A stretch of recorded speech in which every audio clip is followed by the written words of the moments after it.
খালের ওপর দুমড়ে মুচড়ে পড়ে আছে কংক্রিটের ব্রিজ। ভাঙা কাঠামোর ওপর বসানো হয়েছে অস্থায়ী কাঠের পাটাতন, কিন্তু সেটিও নড়বড়ে ও চলাচলের অনুপযোগী। তবুও জীবনের ঝুঁকি নিয়েই পারাপার হচ্ছেন নারী, পুরুষ, শিশু ও শিক্ষার্থীরা। কুড়িগ্রামের নাগেশ্বরী উপজেলার ভিতরবন্দ ইউনিয়নের মাদাইখাল গ্রামে কচুয়ার খালের ওপর 14 বছর আগে নির্মাণ করা হয় 40 ফুট দৈর্ঘ্যের একটি ব্রিজ। 2017 সালের ভয়াবহ বন্যায় পানির তোড়ে ব্রিজটি দুমড়ে মুচড়ে ভেঙে পড়ে। এরপর থেকেই চরম দুর্ভোগে পড়েন ভিতরবন্দ, কালীগঞ্জ ও কেদার ইউনিয়নের প্রায় 20,000 মানুষ।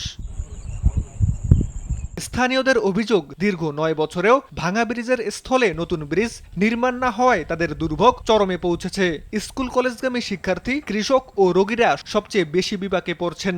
এখানকার জনগণ যে যাতায়াত করবে খুবই কষ্টকর এবং বাচ্চারা যে লেখাপড়া করবে খুবই দুর্ভোগ। একটা অ্যাম্বুলেন্স ঢোকে না, যদি কোনো মানুষ অসুস্থ হয় খুবই সমস্যা।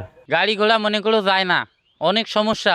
সবাই আশা দেয়, ভোট নিয়ে যায়, ব্রিজের কাজ করে না। ব্রিজটি পুনর্নির্মাণের বিষয়ে প্রস্তাব পাঠানো সহ অনুমোদন পেলেই গার্ডার ব্রিজ নির্মাণের কথা জানান এই কর্মকর্তা।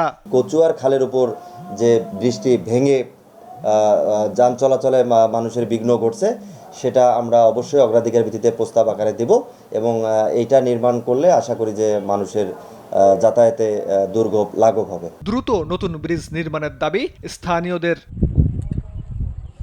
সীমান্ত বর্ধন, নিউজ ডেস্ক, দেশ টিভি।